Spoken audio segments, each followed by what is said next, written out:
We're going to call two cases, cause numbers 22-39766 and 22-39767. The state of Texas versus, is it Kedra or Kedran? How do you pronounce your first name? Okay, we're off to a serious start. To murder charges, same defendant, same courtroom. This isn't your average arraignment. Folks, watch closely as the judge lays it all out. This case is about to get intense. Kedra Perkins, and you are here with your attorney, Mr. Reynolds, and the state's attorney. Does the defendant waive formal readings of these indictments? Can we proceed in summary? He does, and you may. Pleading to both? Yeah, that's correct, Judge. Same amount of time to run concurrently. In summary, these two cases, and we'll take them up together because they are similarly alleging the first degree felonies of murder in each case. And these state in 39766 on or about January 30th, 2022. And in 22-39767 on or about January 1st, 2022, both alleging in Jefferson County, Texas, that you committed the first degree felonies of murder by shooting the complainants or the victims in each case with a deadly weapon, namely a firearm.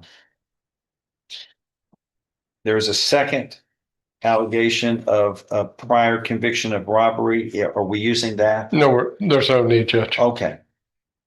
Do you understand, sir, what you're charged with in each of these cases? Yes, sir. These are first degree felonies, which means you face a term of life in prison. Here's your legal snapshot. First-degree murder in Texas means up to 99 years or even life. But Perkins, he's about to get 55 years.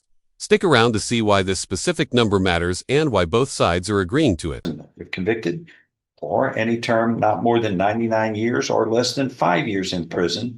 In addition, a fine may be assessed not to exceed $10,000. Do you understand? Yes, sir. Agreements have been reached in your cases where you would be pleading guilty in each case, found guilty in each case, sentenced to 55 years imprisonment to run concurrently with each case. Is that your understanding of the agreement? Yes, sir.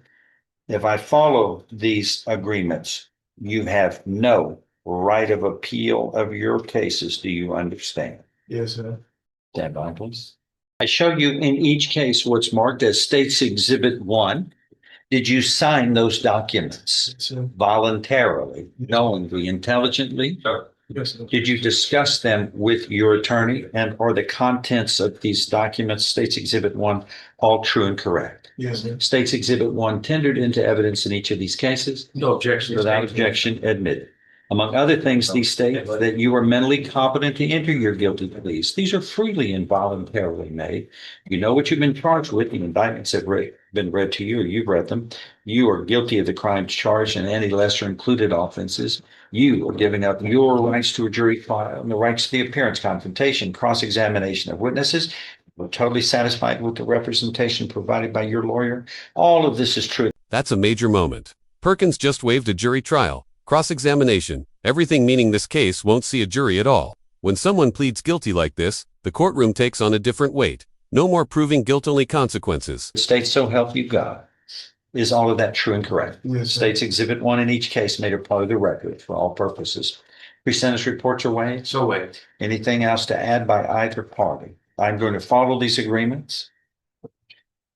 Sorry, Mr. Thomas. The only And thing find is, you, in each of these cases, you are pleading guilty, sir, voluntarily, knowingly, intelligently, to these allegations of the first degree felonies of murder in each case. You are mentally competent to do so. You understand and appreciate the consequences of pleading guilty. There's sufficient evidence from State's Exhibit 1 admitted here to find you guilty beyond a reasonable doubt of these two first degree felonies of murder. I hereby find you guilty beyond a reasonable doubt of these first degree felonies of murders in each case. And I am following the agreements. You are hereby sentenced to confinement in the institutional division of the Texas Department of Criminal Justice to serve a term of 55 years on each case to run concurrently. There will be an affirmative finding in the judgments that a deadly weapon, namely a firearm, was used in the commission of these offenses. Do you understand, sir, what has happened today? Yes, sir. Anything else from the state? Is there anything? We have an allocution from the victim's family on 39766, Judge. All right. Go ahead. Judge, he And here comes the emotional heart of this case. The court's allowing a victim impact statement always, a moment that hits hard. Grab a tissue and brace yourself. These words will stay with you. is in administrative segregation because he was contacting witnesses. And I think since that's no longer an issue, he's asking that the jail staff be allowed to determine where he stays instead of the court.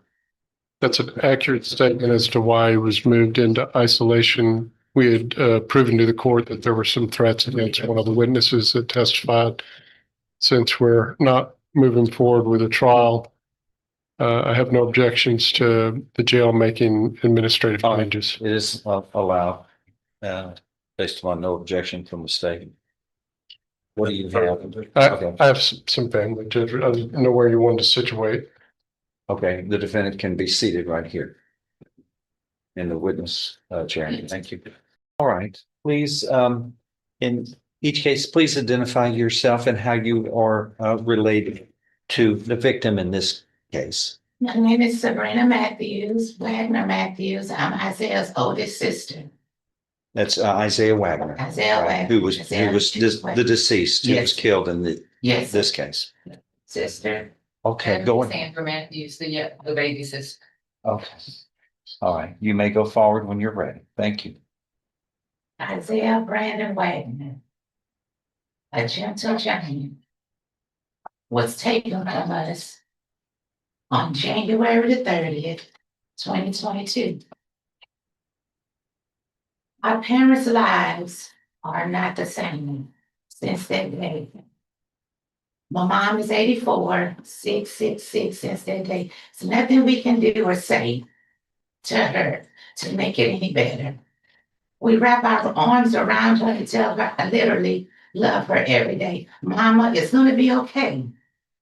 Deep down inside, she doesn't think so. And she doesn't feel it.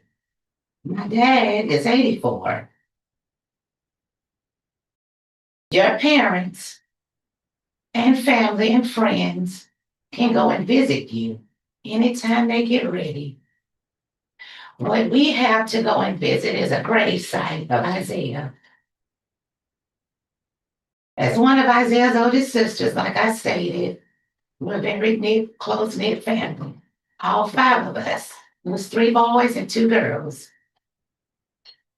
Our nieces and nephews, we're all like this. We come together in times of trouble and talk to each other and pray with each other, comfort each other, encourage each other. That's all we can do. He leaves behind 2 precious little children that between me and my sister and other family members help raise those children. Our husbands, they're here today to support us. They have helped in ways they didn't even ask for.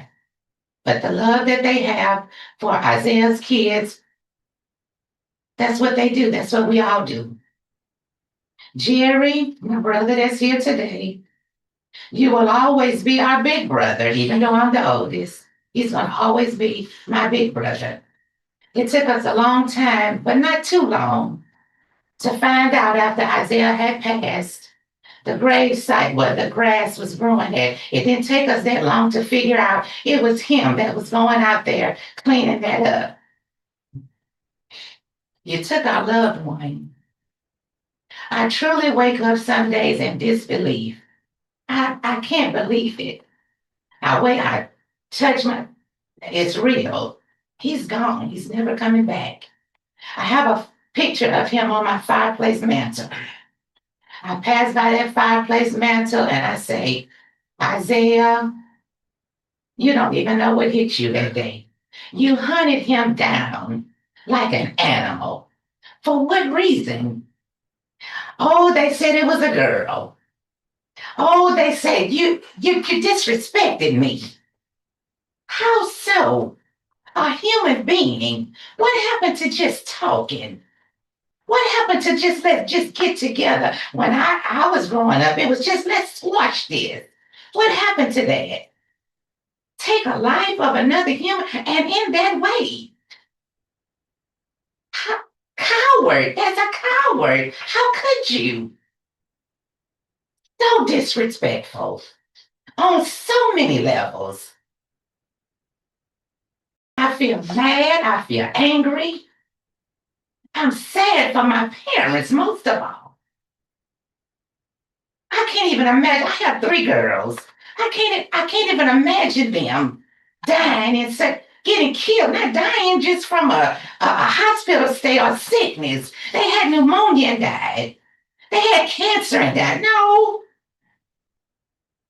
He was gunned down and shot and killed. Not one time. Kedra, not one time. You shot him 41 times on Grand Street.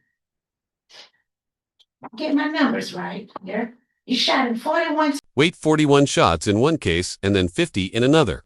That's not just overkill, it's something prosecutors call aggravating circumstances, and it explains why the sentence, though concurrent, feels painfully inadequate to the family. Times on Grand Street. As if that wasn't enough, not 1 week later, 50 shots was fired, and then the gun was unloaded on him. You got 55 years for that. 55 years. He's gone. My parents are dead. They won't see it. If my mama makes it, probably with her help, and I'm not being funny. If she lasts another, I hope so, 10 years.